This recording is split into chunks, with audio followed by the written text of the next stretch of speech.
Hello everyone. तो चलिए बच्चों चैप्टर नंबर 5 को फटाफट से रिवाइज करते हैं। तो बच्चों सबसे पहले हम डेफिनेशन पढ़ने वाले हैं किसके बारे में, ऑर्गेनाइजिंग के बारे में। तो ऑर्गेनाइजिंग की जो प्रोसेस है ना बच्चों, उसी को इन्होंने क्या बना दिया, डेफिनेशन बना दिया। तो अगर आपको प्रोसेस याद है तो डेफिनेशन अपने आप मजाक मजाक में बन जाएगी। देखो क्या है डेफिनेशन। ऑर्गेनाइजिंग एक प्रोसेस है। प्रोसेस का मतलब यहाँ पर क्या होता है, स्टेप से रिलेटेड होता है, जिसके अंदर हम आइडेंटिफाई करते हैं, ग्रुप करते हैं जो भी हमको काम करना है। मतलब ये पहले आइडेंटिफाई करो, फिर बाद में क्या करो, उसको ग्रुप करो। उसके बाद आप असाइन करते हो लोगों को काम। आप क्या करते हो, लोगों को काम असाइन करते हो, और फिर आप रिलेशनशिप एस्टेब्लिश करते हो कि कौन किसको रिपोर्ट करेगा, कौन किसको ऑर्डर वगैरह देगा। तो जो प्रोसेस की जो स्टेप्स हैं बच्चों, वही क्या है, उसकी डेफिनेशन है। तो प्रोसेस को डिटेल में समझ लेते हैं, डेफिनेशन अपने आप ही हो जाएगी। तो चलिए बच्चों एक बार प्रोसेस को फटाफट से देख लेते हैं। तो यहाँ पर बात हो रही है सबसे पहले प्रोसेस के identification and division of work. सबसे पहले हमने प्लानिंग में, जो पिछले चैप्टर हमने प्लान में क्या बना लिया, टारगेट बना लिया। जब टारगेट हमारे दिमाग में सेट हो गया तो यहाँ पे आपको इतने नंबर लेकर आने हैं, तो अब आप देखोगे ना आगे करना क्या है। तो बहुत सारे काम करोगे, तो आप क्या करोगे, सबसे पहले काम को आइडेंटिफाई करोगे। तो आइडेंटिफाइंग और डिवीजन का मतलब क्या होता है, जो भी आपने प्लान्स बनाए हैं उसके अकॉर्डिंग काम को आइडेंटिफाई करोगे, फिर उस काम को छोटे छोटे पार्ट्स में डिवाइड करोगे जिससे कि डुप्लीकेशन को अवॉइड किया जाए। उसके बाद आप लोगों के संग इसको काम को शेयर कर दोगे। तो सिंपल वर्ड्स में पहले काम को आइडेंटिफाई करो, फिर उसे छोटे छोटे पार्ट्स में डिवाइड कर दो जो सबके लिए मैनेजेबल हो। दूसरा होता है डिपार्टमेंटलाइजेशन। आपने सारे काम को छोटे छोटे पार्ट्स में डिवाइड कर दिया। दो जो सिमिलर काम होंगे उनको आप क्या बना देंगे, ग्रुप बना देंगे। सिमिलर काम मतलब जैसे सब परचेज करने का तो परचेज डिपार्टमेंट, सेल करने का तो सेल डिपार्टमेंट, इसके अलावा आपको खरीदने का है तो परचेज डिपार्टमेंट। तो ये सब कुछ सिमिलर एक्टिविटीज को आपने क्या किया, ग्रुप कर दिया। इससे क्या होता है, स्पेशलाइजेशन आता है, और इस ग्रुपिंग एक्टिविटीज को क्या बुलाते हैं, डिपार्टमेंटलाइजेशन बुलाते हैं। अब आपने सारे डिपार्टमेंट बना दिए। सब डिपार्टमेंट का क्या होगा, एक हेड होगा, एक इंचार्ज होगा, और वो जो इंचार्ज होगा वो अपने एम्प्लॉयज को, अपने जो भी टीम मेंबर हैं उनको क्या देगा, उनकी स्किल, उनके अकॉर्डिंग, कॉम्पिटेंसी के अकॉर्डिंग उनको काम को एलोकेट करेगा। इसके बाद आता है एस्टेब्लिशिंग रिपोर्टिंग रिलेशनशिप। अब सिर्फ काम सौंपना ही काफी नहीं होता मेरे भाई। काम सौंप दे लेकिन बाद में आपको रिप्लाई भी तो लेना है कि काम किया कि नहीं किया। ठीक है ना, बाद में काम नहीं किया तो क्या करोगे, किसको पकड़ोगे, किसी को नहीं पकड़ पाओगे। तो इसलिए ध्यान रखना, सबको पता होना चाहिए किससे उसको ऑर्डर लेने हैं और किसको वो आंसरेबल है। तो ध्यान रखना ऐसा ना हो कि ऑर्गेनाइजेशन में लोग घूम रहे हैं, इसको पता ही नहीं हो मुझे किससे ऑर्डर लेना है, मुझे किसको रिपोर्ट देना है। तो this should not be the case. I hope बच्चों ये डेफिनेशन या प्रोसेस आपको क्लियर हो गई होगी। अब बच्चों बात करते हैं इंपॉर्टेंस ऑफ ऑर्गेनाइजिंग के बारे में कि ऑर्गेनाइजिंग करने का फायदे क्यों होते हैं। तो सबसे पहला आपने पहले स्टेप में बोल दिया था, छोटे छोटे आपने सिमिलर काम को आपने क्या कर दिया, ग्रुप बना दिया। तो सिमिलर काम को जब ग्रुप बना देते हो तो बच्चों क्या हो जाता है, स्पेशलाइजेशन आ जाता है, क्योंकि आप क्या कर रहे हो, वो काम उसी बंदे से बार बार करवा रहे हो जिस काम में वो अच्छा है। अब जैसे मैं अकाउंट्स का टीचर हूं तो मैं अकाउंट्स को बार बार पढ़ाऊंगा तो मैं अकाउंट्स में बहुत बेहतरीन टीचर बन जाऊंगा। वैसे फाइनेंस डिपार्टमेंट के लोग अकाउंट्स का काम करेंगे तो पूरे साल अकाउंट्स का काम करेंगे तो वो अकाउंट्स में क्या हो जाएंगे, स्पेशलाइज्ड हो जाएंगे। इसके बाद आता है बच्चों क्लैरिटी इन वर्किंग रिलेशनशिप। अब इसका मतलब क्या होता है कि आपने पहले ही बता दिया कि कौन किसको ऑर्डर देगा, कौन किसको काम करेगा। तो किसी को कुछ कंफ्यूजन होगा, द आंसर इज नो। तो इससे क्या होगा, काम करने में क्या रहेगी, क्लैरिटी रहेगी, क्योंकि आपको पहले बताया लाइंस ऑफ कम्युनिकेशन क्या है, किसको रिपोर्ट करना है। तो इससे आप रिस्पॉन्सिबिलिटी फिक्स कर सकते हो। तीसरा आता है बच्चों हमारा ऑप्टिमम यूटिलाइजेशन ऑफ रिसोर्सेज। ये तो कहीं फिट ना हो, कोई पॉइंट अगर समझ में ना आए तो ये वाला पॉइंट फिट कर देना, ऑप्टिमम यूटिलाइजेशन ऑफ रिसोर्सेज।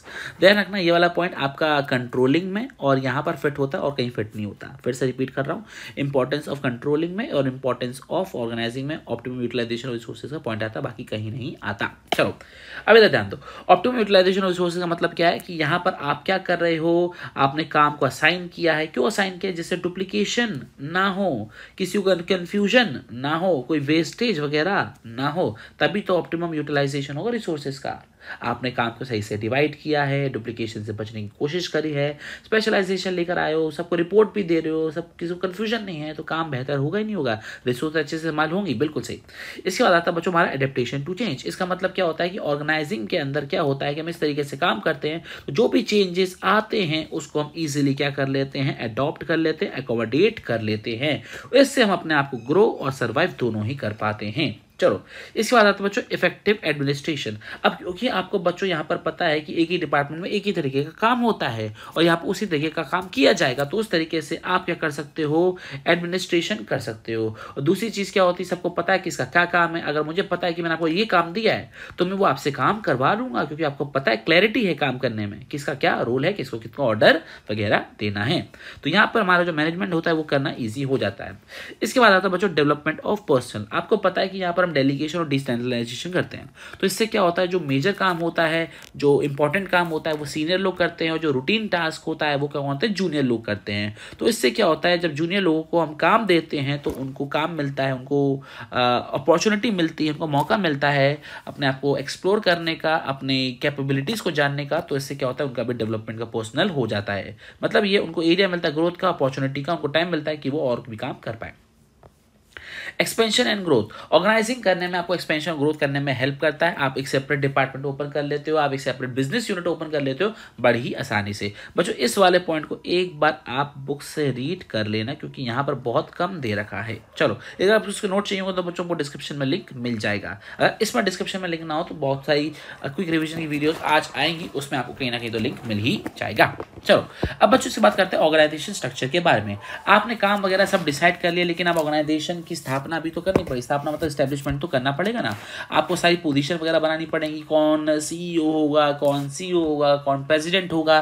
तो बच्चों ये जो हायरार्की होती है, सीनियर जूनियर के बीच का जो रिलेशनशिप होता है, इसको हम क्या बुलाते हैं बच्चों, ऑर्गेनाइजेशन स्ट्रक्चर बुलाते हैं। क्या ये चीज क्लियर हो गया? ओके, तो ये क्या एक फ्रेमवर्क है, एक स्ट्रक्चर है जो ये बताता है कि ऑर्गेनाइजेशन एक सिंगल यूनिट की तरह कैसे काम करेगी। सारे डिपार्टमेंट, सारे इंडिविजुअल्स के काम क्या होते हैं, आपस में रेगुलेट होते हैं, आपस में कोऑर्डिनेट होते हैं, जिससे कोई भी कंफ्यूजन ना हो, कोई भी वेस्टेज वगैरह ना हो। अच्छा बच्चों, इसके अंदर एक डेफिनेशन आती है span of management. Span of management का मतलब क्या होता है कि कितने लोगों को, कितने एम्प्लॉयज को एक जो मैनेजर है वो इजीली हैंडल कर पा रहा है। ध्यान रखना, जितना ज्यादा स्पैन ऑफ मैनेजमेंट होगा उतने कम डिपार्टमेंट बनेंगे, उतना ही कम हमारा क्या बनेगा, लेवल्स ऑफ मैनेजमेंट बनेंगे। क्योंकि जब एक डिपार्टमेंट, एक लेवल के अंदर बहुत सारे लोगों को काम कराया जा सकता है, तो काहे को इतने सारे लेवल्स वगैरह बनाना। तो है बच्चों ये चीज क्लियर होगा। The higher the span of management, lower will be the department and lower will be the आपका लेवल्स ऑफ मैनेजमेंट। ठीक है, ऑर्गेनाइजेशन स्ट्रक्चर की डेफिनेशन बच्चों एक बार अच्छे से देख लेना। अब बच्चों इसके अंदर दो चीजें आती हैं, एक आता है हमारा फंक्शनल स्ट्रक्चर और एक होता है हमारा डिविजनल स्ट्रक्चर। तो बच्चों it is an organisation structure. OS का मतलब यहाँ पर क्या दे रखा है, ऑर्गेनाइजेशन स्ट्रक्चर। तो फंक्शनल स्ट्रक्चर एक ऐसा ऑर्गेनाइजेशन स्ट्रक्चर है जिसके अंदर हम क्या करते हैं, फंक्शंस के बेसिस पर ऑर्गेनाइजेशन को डिवाइड करते हैं। ध्यान रखना, फंक्शंस के बेसिस पर हम क्या करते हैं, ऑर्गेनाइजेशन को डिवाइड करते हैं, जिसके अंदर हम डिपार्टमेंटलाइजेशन फॉलो कर रहे हैं। सिंपल वर्ड्स में मतलब ये जो सिमिलर रिलेटेड जॉब होते हैं उनको एक साथ कर देते हैं। अब जैसे एक एग्जांपल दे रखा है, ये जनरल मैनेजर है, इसके नीचे ह्यूमन रिसोर्स मैनेजर है, परचेज मैनेजर है, प्रोडक्शन मैनेजर है, मार्केटिंग डिपार्टमेंट है। तो ये चार डिपार्टमेंट अलग है, इनके हम चारों के हमने क्या बना दिए, अलग अलग फंक्शंस बना दिए। क्लियर हो गया? ओके। अब बच्चों ये फंक्शनल स्ट्रक्चर कहाँ सुटेबल है, कौन सी ऑर्गेनाइजेशन में लगना चाहिए, जो ऑर्गेनाइजेशन बहुत ज़्यादा हो, उसमें अलग अलग तरीके की क्या हो, एक्टिविटीज़ हो, ये वाली एक्टिविटीज़ हो। इसके अलावा आपका हर काम को करने के लिए क्या चाहिए, आपको स्पेशलाइजेशन चाहिए हो। तो ऐसे कामों के लिए आपको क्या चाहिए होता है, फंक्शनल स्ट्रक्चर वगैरह चाहिए होता है। अब बच्चों बात करते हैं इसके एडवांटेजेस के। एडवांटेजेस क्या है, क्योंकि आप फंक्शन के बेसिस पे काम कर रहे हो तो आपका जो फंक्शन होता है आप स्पेशलाइजेशन में आ जाते हो। मतलब ये फाइनेंस डिपार्टमेंट के लोग जो फाइनेंस में होंगे वो एकदम एक्सपर्ट बन जाएंगे, मार्केटिंग के लोग मार्केटिंग डिपार्टमेंट बड़े ज्यादा एक्सपर्ट बन जाएंगे। इसके बाद बच्चों आप आराम से क्या कर सकते हो, उनको कंट्रोल कर सकते हो, उनको कोऑर्डिनेट कर सकते हो। क्यों? क्योंकि आप सिमिलर टाइप ऑफ वर्क कर रहे हो, तो आपको उनको कंट्रोल करने में, उनको समझाने में, उनको कोऑर्डिनेट करने में ईजी रहता है। इसके अलावा क्योंकि आप एक ही तरीके का काम बार बार कर रहे हो तो आपकी एफिशिएंसी इंक्रीज हो जाती है, और एफिशिएंसी इंक्रीज होती है तो आप प्रॉफिट कमाने लग जाते हो। इसके अलावा क्योंकि आप डुप्लीकेशन नहीं कर रहे हो, आप एक ही डिपार्टमेंट हो, सबको सबकी काम पता है, क्लैरिटी पता है, तो इससे क्या डुप्लीकेशन होगा, क्या रिपीटेटिव टास्क होगा? नहीं, आप बड़े लेवल पे काम कर पाओगे। इकोनॉमिक्स ऑफ स्केल का मतलब होता है बड़े लेवल पे काम कर पाओगे, और उस आपका जो खर्चा होगा, आपका जो कॉस्ट होगी वो ऑटोमेटिकली कम हो जाएगी। इसके अलावा क्योंकि आपको एम्प्लॉय को सिर्फ कुछ चीज़ें सिखानी होती है, जैसे फाइनेंस डिपार्टमेंट में अकाउंट करना सिखाना है, मार्केटिंग डिपार्टमेंट आपको उनको मार्केटिंग करना सिखाना है, प्रोडक्शन डिपार्टमेंट वालों को उनको मशीन चलाना सिखाना है। तो उनको ट्रेनिंग देना थोड़ा सा आसानी हो जाता है, क्योंकि उनको सब कुछ नहीं सिखाना, उनको सिर्फ लिमिटेड चीज़ें ही सिखानी है। और यहाँ पर हर एक डिपार्टमेंट को, हर एक फंक्शन को क्या मिल जाती है, अपनी ड्यू अटेंशन मिल जाती है जो उसको मिलनी चाहिए। क्योंकि होता है ना, बाद में लड़ाई होती है कि मेरा फंक्शन लोग करने लग जाते हैं, तो ये थोड़ी प्रॉब्लम हो जाती है।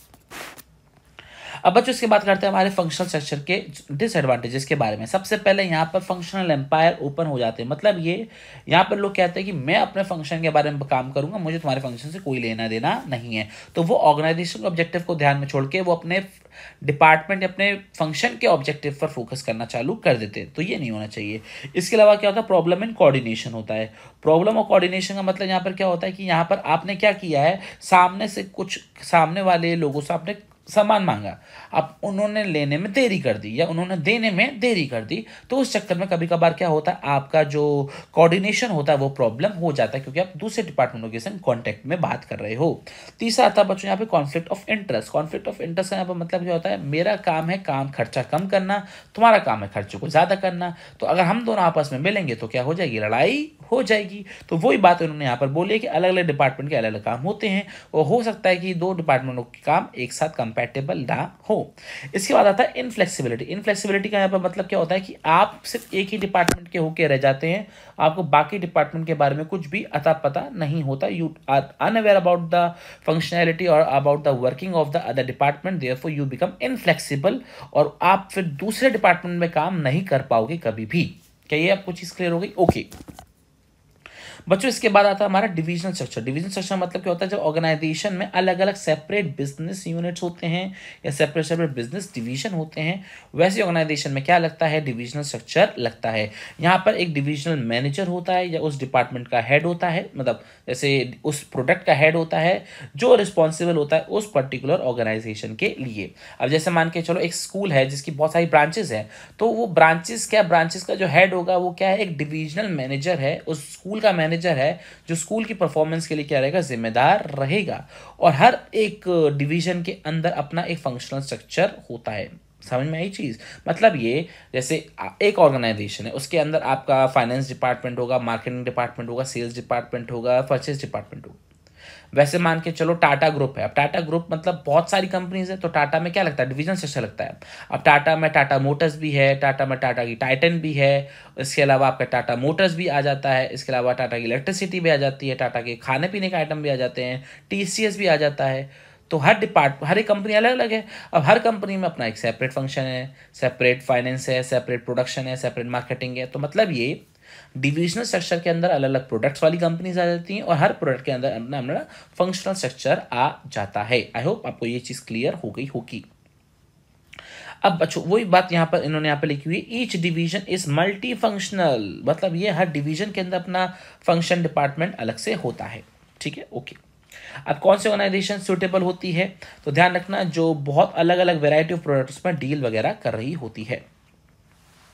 अब इसके एडवांटेजेस क्या हैं, तो बच्चों इसके हम आपको 4 एडवांटेजेस दे रखे हैं। पहला, प्रोडक्ट स्पेशलाइजेशन। अब क्योंकि आप एक ही प्रोडक्ट में काम कर रहे हो, तो आप उसको प्रोडक्ट के इन और आउट जानते हो, तो आप उस प्रोडक्ट को बनाने में क्या हो जाते हो, स्पेशलाइज हो जाते हो, क्योंकि आपको पता है कि आप सारे फंक्शंस के बारे में पता है ना। आप फंक्शनल मैनेजर हो, आप डिविजनल मैनेजर हो, आपको पता है कि फाइनेंस डिपार्टमेंट कैसे काम करता है, आपको पता है, आप एक तरीके से ऑर्गेनाइजेशन के मालिक हो। प्रिंसिपल को या स्कूल के मैनेजर को पता है ना स्कूल कैसे चलता है, उसे पता है टीचर्स को कैसे हायर करना है, उसको पता है कि कैसे सीबीएसई के संग कॉन्टैक्ट में रहता है, उसको पता है कि कैसे एग्जामिनेशन कंडक्ट कराने हैं। तो ये सारी चीज़ें पता है, तो he knows in and out about the school. तो वो क्या हो जाता है, स्कूल का स्पेशलाइज हो जाता है। दूसरा होता है फिक्सेशन ऑफ रिस्पॉन्सिबिलिटी। अगर स्कूल काम नहीं करा, अगर बिजनेस काम नहीं करा, तो आप उसके हेड को पकड़ लोगे कि भाई तेरी वजह से हमको प्रॉफिट या नुकसान हो रहा है। क्या ये चीज़ क्लियर है आपको? ओके। इसके बाद आता है बच्चों फ्लेक्सिबिलिटी एंड इनिशिएटिव। अब क्योंकि आप उसके हेड हो, आपको किसी से ज़्यादा परमिशन लेने की जरूरत नहीं है, तो you can be as you are. तो मतलब आप अपने तरीके से ऑटोनॉमस मतलब इंडिपेंडेंट तरीके से आप क्या कर सकते हो, काम वगैरह कर सकते हो। ठीक है। इसके बाद आता है बच्चों एक्सपेंशन एंड ग्रोथ। तो बच्चों यहाँ पे अगर आपको दूसरा बिजनेस खोलना है, आपको दूसरा स्कूल खोलना है, तो आप एक नई जमीन लेते हो, नया बिल्डिंग बनाते हो, नया स्कूल खरीद लेते हो। तो इससे आपका जो पुराना बिजनेस है वो इफेक्ट नहीं होता, पुराने जो एम्प्लॉयज़ हैं वो इफेक्ट नहीं होता। आपको सिर्फ नया बिजनेस ओपन करना है, नए एम्प्लॉयज़ को हायर करना है। तो यहाँ पे एक्सपेंशन एंड ग्रोथ में भी हेल्प हो जाती है आपको। अब बच्चों बात करते हैं इसके लिमिटेशंस के बारे में, डिसएडवांटेजेस ऑफ डिविजनल स्ट्रक्चर। अब बच्चों सबसे पहला क्या होता है, यहाँ पर आता है कॉन्फ्लिक्ट। कॉन्फ्लिक्ट क्यों आता है, फंड्स को लेकर आता है कि पैसे किसको ज़्यादा मिलेगा, पैसे किसको कम मिलेगा। अब जैसे मान के चलो टाटा ग्रुप पे कुछ पैसों का एलोकेशन हो रहा है, तो टीसीएस कहेगा मुझे पैसा ज़्यादा चाहिए, मोटर्स कहेगा मुझे ज़्यादा पैसा चाहिए, फूड वाला जो डिपार्टमेंट है बोलेगा मुझे ज़्यादा पैसा चाहिए, तो इसमें कॉन्फ्लिक्ट हो सकता है। दूसरा आता है इंक्रीज कॉस्ट। अब बच्चों इंक्रीज कॉस्ट क्यों होता है, क्योंकि यहाँ पे हर डिपार्टमेंट के अंदर, हर कंपनी के अंदर फाइनेंस डिपार्टमेंट होता है, हर कंपनी के अंदर आपकी मार्केटिंग टीम होती है, परचेज डिपार्टमेंट होता है, तो मतलब ये हर ऑर्गेनाइजेशन में अलग अलग काम हो रहे हैं, वो भी सेम तरीके के, ठीक है ना।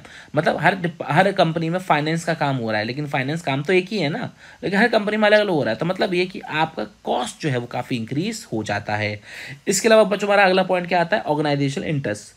अब क्योंकि आप अपनी ही कंपनी के बारे में, अपने ही डिवीजन के बारे में ज़्यादा सोचोगे, उसी के बारे में काम करने की कोशिश करोगे, तो आप क्या करते हो, ऑर्गेनाइजेशनल इंटरेस्ट को इग्नोर कर देते हो। मतलब ये कि मान के चलो एक स्कूल की यूनिट है जो कि मान के चलो दिल्ली में है, और एक आगरा में है, एक जयपुर में है, एक पंजाब में है, तो पंजाब वाली बहुत अच्छी चल रही है, तो पंजाब वाला फिर है ना दूसरों से तक कांटेक्ट छोड़ देता है कि मैं अपनी कंपनी को, अपने स्कूल को संभालूंगा, मुझे किसी से कोई लेना देना नहीं है।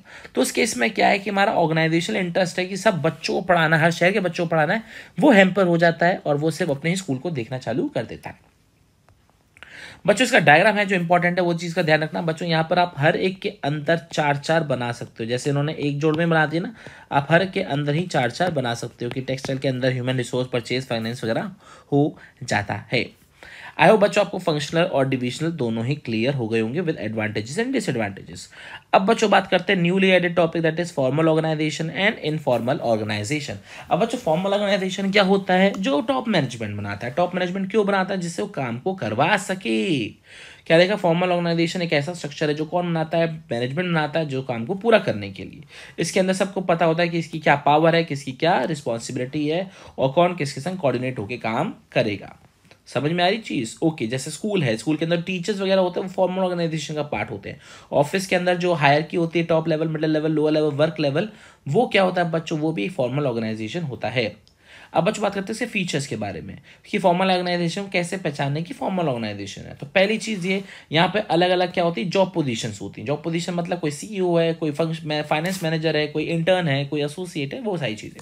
और इनका रिलेशनशिप भी तैयार होता है कि कौन किसका सीनियर है, कौन किसका जूनियर है। इसके अलावा आपको पहले से पता होता है कि कौन कौन से ऑब्जेक्टिव्स हैं जो आपको अचीव करने हैं, आपको प्लान्स में दे रखे होते हैं, आपको प्रोसीजर वगैरह सब कुछ उसके अंदर स्पेसिफाइड होता है, क्या रूल्स हैं, क्या रेगुलेशन, सब कुछ आपको दे रखा होता है। तीसरा, सारे डिपार्टमेंट आपस में क्या होते हैं, इंटरलिंक्ड होते हैं, इंटरकनेक्टेड होते हैं, कोऑर्डिनेटेड होते हैं। इसके अलावा टॉप मैनेजमेंट बनाता है क्योंकि वो चाहता है कि ऑर्गेनाइजेशन स्मूथली काम करे, और यहाँ पर काम पर फोकस ज्यादा किया जाता है, रिश्तेदारी पर नहीं, मतलब इंटरपर्सनल रिलेशनशिप पे ज्यादा फोकस नहीं किया जाता। अब बच्चों यहाँ पे बात करते हैं कि फॉर्मल ऑर्गेनाइजेशन के फायदे क्या क्या है। तो सबसे पहला फायदा क्या है कि यहाँ पर आप रिस्पॉन्सिबिलिटी फिक्स इजीली कर सकते हैं कि भैया तेरे को ये काम दिया गया था, तूने काम नहीं किया, तो you are the person who is responsible. दूसरी चीज़ ये, क्योंकि यहाँ पर हर एक चीज़ की क्लैरिटी रहती है, तो डुप्लीकेशन ऑफ वर्क नहीं किया होता, ठीक होता ही नहीं है। तीसरा क्या होता है बच्चों, यहाँ पे यूनिटी ऑफ कमांड फॉलो करी जाती है, क्योंकि यहाँ पर आप अपने सीनियर से ही पूछते हो, तो डुअल सबऑर्डिनेशन को यहाँ पर अवॉइड कर दिया जाता है। इसके अलावा आपको पहले से ही पता होता है कि आप अच्छे से काम करेंगे, आप फ्रेमवर्क को फॉलो करेंगे, तो आप अपने गोल्स को अचीव कर पाएंगे। इसके बाद अगला पॉइंट क्या आता है बच्चों, ये ऑर्गेनाइजेशन को स्टेबिलिटी देता है, क्योंकि यहाँ पर रूल्स एंड रेगुलेशंस होते हैं कि आप किस तरीके से काम करेंगे, किस तरीके से काम नहीं करेंगे, तो इस तरीके से ऑर्गेनाइजेशन में थोड़ी सी स्टेबिलिटी आ जाती है। अगला पॉइंट क्या आता है बच्चों, डिसएडवांटेज ऑफ फॉर्मल ऑर्गेनाइजेशन। अब इसके नुकसान क्या क्या है, देखो सबसे पहले यहाँ पे क्या होता है, प्रोसीजरल डिले होता है। प्रोसीजरल डिले का मतलब क्या होता है, यहाँ पे हर एक चीज़ का प्रोसीजर होता है। आप किसी को रिक्वेस्ट करो, वो अपना टाइम लेता है, फिर आगे रिक्वेस्ट करो, फिर वो अपना टाइम लेता है। तो यहाँ पर क्या होता है, जिस चीज़ को डिसीजन लेने में टाइम कम लगना चाहिए, उस डिसीजन को लेने में क्या लग जाता है, टाइम बहुत ही ज़्यादा लग जाता है। दूसरा होता है बच्चों क्या, poor organisation practices may not provide adequate recognition to creative talent. अब मतलब मान के चलो, लेट सपोज मान के चलो आपने कोई चीज़ सजेस्ट करी, आपने इनिशिएटिव प्रिंसिपल पढ़ा था, आपने बोला कि एक काम करता हूँ, मैं ये चीज़ सजेस्ट करता हूँ, इससे कॉस्ट कम होगी, और कॉस्ट कम भी हो गई। लेकिन हुआ क्या कि सारा क्रेडिट जो आपको मिलना चाहिए था वो आपका मैनेजर ले गया टॉप मैनेजमेंट से, तो आप फिर क्या करोगे, आगे से उसको कुछ बताओगे ही नहीं। क्यों नहीं बताओगे? क्योंकि आपको कुछ क्रेडिट मिला ही नहीं। तो मतलब ये कि अगर ऑर्गेनाइजेशन के अंदर काम गलत तरीके से हो रहा है, पुअर ऑर्गेनाइजेशन प्रैक्टिसेस हो रही हैं, तो यहाँ पर अगर आपको रिकॉग्निशन नहीं मिल रहा है तो क्रिएटिविटी आपकी खत्म हो जाएगी, क्योंकि आप फिर कुछ काम एक्स्ट्रा सोचोगे ही नहीं। और इसके अलावा क्योंकि यहाँ पर ह्यूमन बींग्स के संग डील होता है, यहाँ पर उनकी रिलेशनशिप को नहीं समझा जाता है। यहाँ पर मतलब सबसे बड़ी दिक्कत ये है कि यहाँ पर काम पर फोकस ज़्यादा दिया जाता है, रिलेशनशिप में नहीं दिया जाता, इसलिए यहाँ पर थोड़ी सी दिक्कत वगैरह होती है। तो बच्चों ये तो हमारा फॉर्मल ऑर्गेनाइजेशन, उसके एडवांटेजेस, उसके डिसएडवांटेजेस, फीचर। आई होप ये इजी है, इसको आप इजीली बनाकर भी लिख सकते हो। अब बच्चों बात करते हैं किसके बारे में, इनफॉर्मल ऑर्गेनाइजेशन के बारे में बात करते हैं। अब ये सर इनफॉर्मल ऑर्गेनाइजेशन का मतलब क्या है? अब देखो, जहाँ पर लोग मिलेंगे जुलेंगे, सोशल रिलेशनशिप होगी, वहाँ पर क्या बन जाएगा, इनफॉर्मल ऑर्गेनाइजेशन बन जाएगा। अब इसके फीचर क्या, इनफॉर्मल ऑर्गेनाइजेशन आसमान से टपकता है? नहीं, ये फॉर्मल ऑर्गेनाइजेशन के अंदर ही बन जाता है। आप स्कूल में जाते हो, दोस्त बन जाते हो, ऑफिस में जाते हो, दोस्त बन जाते हो। तो ये क्या है, आप फॉर्मल ऑर्गेनाइजेशन में जाते हो और आपका इनफॉर्मल ऑर्गेनाइजेशन बन जाता है। इसके बाद ये स्पॉन्टेनियसली बनता है, इसको टॉप मैनेजमेंट नहीं बनाता, इसे अपने आप बन जाता है। आप जैसे मिल गए, दोस्त मिल गए, दो लोग मिल गए तो दोस्त बन जाते हैं। ये टॉप मैनेजमेंट थोड़ी ना बोलता है कि बेटा आप आज से दोस्त हो, ऐसा थोड़ी ना होता है। इसके अलावा जो जिसके संग कैसे बात करेगा वो किसके थ्रू पता लगता है, ग्रुप में जो बातचीत हो रही है उसके थ्रू पता लगता है। एग्जाम्पल के तौर पे अब फॉर्मल ऑर्गेनाइजेशन में आपको अपने सीनियर से बड़ी आराम से बात करनी पड़ेगी, लेकिन इनफॉर्मल ऑर्गेनाइजेशन में आप एक दूसरे से कैसे बात करते हो वो आपका ग्रुप डिसाइड करेगा। आपका ग्रुप ज़्यादा फ्रैंक है तो फ्रैंकली बात करोगे, आपका ग्रुप कम फ्रैंक है तो कम तरीके फ्रैंक कम करोगे। इसके अलावा आपको यहाँ पर स्केलर चेन फॉलो नहीं करनी पड़ती, आप जिससे मन चाहे जब मन चाहे आप उससे बात कर सकते हैं। और इसका कोई स्ट्रक्चर भी नहीं होता कि टॉप लेवल है, मिडिल लेवल, लोअर लेवल है, कुछ स्ट्रक्चर नहीं होता है इसका। जो अपने आप को मान ले वो बढ़िया है। चलो बच्चों, इसके एडवांटेजेस क्या है? एडवांटेजेस क्या है? सबसे पहले यहाँ पर बहुत तेजी से इंफॉर्मेशन फैलती है, इनफॉर्मल में धीरे फैलती है। इसके अलावा आप आपकी सोशल नीड्स पूरी हो जाती है, क्योंकि यहाँ पर आप दोस्ती यारी पर फोकस करते हो, काम पर फोकस नहीं करते हो। और इसके अलावा जो ऑर्गेनाइजेशन ऑब्जेक्टिव में जो भी कमियां हैं उसको पूरी ये कौन कर देता है, इनफॉर्मल ऑर्गेनाइजेशन पूरी कर देता है। जो भी फॉर्मल ऑर्गेनाइजेशन में जो भी कमियां हैं, जो भी ड्रॉबैक्स है, सब इसको पूरी कर देते हैं। अब बच्चों बात करते हैं किसके बारे में, डिसएडवांटेजेस के बारे में बात करते हैं। बच्चों यहाँ पर सबसे पहली बात, र्यूमर्स बहुत ज़्यादा फैलती है, यहाँ पर लोग चेंज होने से बचते हैं। मतलब ये एक तो अफवाह फैलेंगी, र्यूमर्स फैलेंगे, दूसरा ये कि लेट सपोज फॉर्मल ऑर्गेनाइजेशन कोई चेंज लेकर आया, तो दे विल बी लाइक नहीं नहीं नहीं, हमको नहीं चाहिए। तो मतलब दे विल प्रेशराइज और they will resist to change. और इसके अलावा क्या है, they pressurise members to confirm to the group expectations which may be against the organisation interest. इसका मतलब ये है, लेट सपोज मान के चलो, मैं आपको एक स्कूल की एग्जांपल देता हूँ। लेट सपोज मान के चलो क्लास में कितने बच्चे बैठे हुए हैं, 15 बच्चे बैठे हुए हैं। अब एक टीचर ने बोला आपका हम कल टेस्ट लेते हैं, तो हुआ क्या, 3 स्टूडेंट्स ने यस बोला, 12 बच्चों ने नो बोला। तो होगा क्या है, जो बाकी के 12 स्टूडेंट होंगे वो 3 स्टूडेंट्स को प्रेशराइज करेंगे, तुमने यस कैसे बोला, तुम भी नो बोलो। तो मतलब ये ऑर्गेनाइजेशन का इंटरेस्ट है टेस्ट लेने का, but the 12 students are not willing to give the test and 3 student are willing to give the test. तो the 12 student will pressurise the 3 students that you should also say no, जिससे test postpone हो जाए। तो यहाँ पर क्या होता है कि आप अपने इनफॉर्मल ऑर्गेनाइजेशन में आप अपने ग्रुप मेंबर को फोर्स करते हो, प्रेशराइज करते हो कि आप के अकॉर्डिंग ही वो लोग चलें। तो बच्चों ये क्या हो गया, हमारा फॉर्मल और इनफॉर्मल का क्या हो गया, I repeat, introduction, feature, advantage, disadvantage, ये सब चीज़ हो गया। अब बच्चों बात करते हैं चैप्टर के लास्ट टॉपिक के बारे में, that is delegation and decentralisation. अब बच्चों ये सुपर इंपॉर्टेंट टॉपिक है, क्योंकि एग्जाम में बहुत बार पूछा जाता है। अब डेलीगेशन का मतलब क्या होता है, जब एक सुपीरियर अपॉन ए सबऑर्डिनेट को क्या देता है, अथॉरिटी दे देता है, उसे हम क्या बुलाते हैं, डेलीगेशन बुलाते हैं। अब डेलीगेशन ध्यान रखना सिर्फ 2 लेवल के बीच में होता है, एक सीनियर और एक जूनियर। लेकिन जो डिसेंट्रलाइजेशन होता है बच्चों, वो किस में होता है, throughout the level of the organisation. मतलब टॉप वाले से मिडल से लोअर, सब जगह आप जब काम को सौंप देते हो, अथॉरिटी को सौंप देते हो, उसे हम क्या बुलाते हैं बच्चों, डिसेंट्रलाइजेशन बुलाते हैं। चलो अब बच्चों डेलीगेशन के हमारे 3 पार्ट्स आते हैं, एक आता है हमारा अथॉरिटी, एक आता है रिस्पॉन्सिबिलिटी, तीसरा आता है अकाउंटेबिलिटी। अथॉरिटी का मतलब मैंने आपको बता चुका, 2 चीज़ें होती हैं, एक होता है आपने जो ऑर्डर देना है और दूसरा आपने जो डिसीजन लेना है। आपकी जो पावर है उसके अकॉर्डिंग हम कितना डिसीजन ले सकते हो। और अथॉरिटी जो होती है वो टॉप टू डाउन जाती है, मतलब ये ऊपर वाले के सबसे ऊपर होती है, फिर धीरे धीरे नीचे सरकती चली जाती है। दूसरा आता है बच्चों रिस्पॉन्सिबिलिटी। रिस्पॉन्सिबिलिटी का मतलब होता है ऑब्लिगेशन, जो भी आपको काम मिला है उसको पूरा करके देने वाले हो। और ऑब्लिगेशन कब आता है बच्चों, या रिस्पॉन्सिबिलिटी कब आती है, जब आपको अथॉरिटी दी गई हो और आपने अथॉरिटी को क्या कर लिया हो, एक्सेप्ट कर लिया हो। क्लियर हो गया, ओके। और जो रिस्पॉन्सिबिलिटी होती है वो ऊपर की तरफ होती है, मतलब आप सामने ऊपर वाले पर्सन के लिए क्या होते हैं, रिस्पॉन्सिबल होते हो। तीसरा आता है बच्चों अकाउंटेबिलिटी। अकाउंटेबिलिटी का मतलब क्या होता है, आंसरेबल या आंसरेबिलिटी फॉर फाइनल आउटकम। जो भी फाइनल रिजल्ट आया उसके लिए कौन जिम्मेदार होगा या कौन कितना फायदेमंद में रहेगा। क्लियर हो गया, ओके। अब बच्चों बात करते हैं किसके बारे में, इंपॉर्टेंस ऑफ डेलीगेशंस के बारे में। अब इसको याद करने का बड़ा सिंपल तरीका है, 2 एम्प्लॉय 2 मैनेजमेंट एफ भी चला रहे थे। आई रिपीट, 2 एम्प्लॉय 2 मैनेजमेंट क्या चला रहे थे, एफ भी चला रहे थे। तो 2 मैनेजमेंट पहला आता है इफेक्टिव मैनेजमेंट। अब क्या होता है बच्चों, डेलीगेशन के अंदर क्या होता है, काम जूनियर्स को दे देते हो तो मैनेजर्स के पास क्या होता है, थोड़ा टाइम ज़्यादा बचता है, तो वो इंपॉर्टेंट मैटर्स में थोड़ा सा ध्यान दे लेते हैं। दूसरा आता है बच्चों हमारा क्या कहते हैं, बेसिस ऑफ मैनेजमेंट हायर की। दूसरा मैनेजमेंट है, हाँ मतलब ये कि डेलीगेशन से आपको ये पता लग जाता है कि कौन सीनियर है, कौन जूनियर है, कौन ऊपर है, कौन नीचे पोजीशन पे काम कर रहा है। फिर आता है बच्चों एम्प्लॉय डेवलपमेंट। अब क्योंकि यहाँ पर आपको बहुत सारे मौके मिलते हैं काम को करने में, आपको बहुत ज़्यादा काम सौंपा जाता है, तो इस केस में क्या होता है, आपको बहुत ज़्यादा अपॉर्चुनिटीज़ मिल जाती हैं कि आप अपने टैलेंट को दिखा पाएँ और इससे आप सीखते भी हैं। क्लियर हो गया, आप इससे क्या बनना है, फ्यूचर मैनेजर बनने हैं। इसके अलावा आता है बच्चों मोटिवेशन। मोटिवेशन क्या होता है, जब किसी को काम सौंपा जाता है ना, तो वो काफ़ी रिस्पॉन्सिबल होकर उसको काम करता है, तो उसका मोटिवेशन वो बूस्ट हो जाता है और अच्छा काम करने के लिए मोटिवेट हो जाता है। फिर आता है बच्चों फैसिलिटेट ग्रोथ। अब क्योंकि आप क्या कर रहे हो, अपने एम्प्लॉयज़ को काम दे रहे हो, उनको सिखा रहे हो, उनको ट्रेन कर रहे हो, तो वो आगे चल के बहुत बड़ा बड़ा काम करने की कोशिश करेंगे और मतलब हम लीडर्स बना रहे हैं एक तरीके से डेलीगेशन करके, हमारी ऑर्गेनाइजेशन ग्रो कर जाएगी। और लास्ट में आता है बच्चों बेटर कोऑर्डिनेशन। अब क्योंकि यहाँ पर अथॉरिटी है, यहाँ पर रिस्पॉन्सिबिलिटी, यहाँ पर अकाउंटेबिलिटी है, सबको पता है कि काम है, तो यहाँ पर क्लैरिटी भी है, काम करने की क्लैरिटी है ना वर्किंग रिलेशनशिप की, तो यहाँ पर कोऑर्डिनेट करने में काफ़ी आसानी हो जाती है। अब बच्चों बात करने वाले हैं किस बारे में, हम लास्ट टॉपिक के बारे में, that is importance of decentralisation. तो सबसे पहला पॉइंट है यहाँ पे रिलीफ टू टॉप मैनेजमेंट। वहाँ पे इफेक्टिव मैनेजमेंट था, यहाँ पे रिलीफ टू टॉप मैनेजमेंट है। काम वही है कि जब आप सारी अथॉरिटीज़ को पूरे ग्राउंड में, मतलब पूरे लेवल्स में क्या कहते हैं, डिस्ट्रीब्यूट कर देते हो, तो टॉप मैनेजमेंट के पास काफ़ी टाइम बच जाता है जिससे वो क्या ले पाए, इंपॉर्टेंट डिसीजन ले पाए। दूसरा होता है डेवलप इनिशिएटिव अमंग सबऑर्डिनेट्स। अब क्योंकि आपने काम नीचे दे दिया है, आपके पास उसको आपने फ्रीडम दे दिया कि आप अपने हिसाब से अपने लेवल पे काम कर सकते हैं, तो वो क्रिएटिव चीज़ें करने की कोशिश करता है, अपने जजमेंट के हिसाब से काम करने की कोशिश करता है, तो इसलिए वो क्या हो जाता है, इनिशिएटिव लेने लग जाता है। क्लियर हो गया, क्यों, क्योंकि आपने क्या किया, उसको पावर दे दी, भाई तू ही डिसीजन ले इस काम को करने में। तो वो लिखा हुआ this is because manager level को पास फ्रीडम होता है डिसीजन लेने का, तो वो अपने जजमेंट के हिसाब से काम करते हैं। तीसरा आता बच्चों develop managerial talent for future.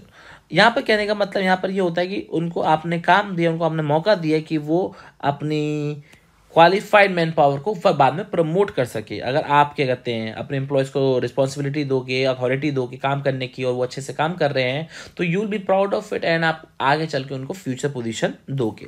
फिर आता है क्विक डिसीजन मेकिंग। अब यहाँ पे हर चीज़ के लिए ऊपर वालों से परमिशन नहीं लेनी पड़ती, आपका जो जस्ट ऊपर वाला लेवल है वो ही परमिशन दे देता है। तो उस केस में क्या होता है कि आप क्विक डिसीजन मेकिंग कर पाते हो। एग्जाम्पल लेते हैं, मान के चलो आगरा में एक सेल्समैन है, उसको छुट्टी चाहिए, तो वो हेड क्वार्टर थोड़ी ना फ़ोन करेगा छुट्टी लेने के लिए, वो अपने ही ब्रांच के हेड को या अपने ही डिपार्टमेंट के हेड को बोलेगा कि मुझे छुट्टी चाहिए। तो इस तरीके से जब आप डिसेंट्रलाइज कर देते हो सारे रोल्स एंड रिस्पॉन्सिबिलिटीज़ को, तो यहाँ पर डिसीजन मेकिंग काफ़ी जल्दी हो जाती है।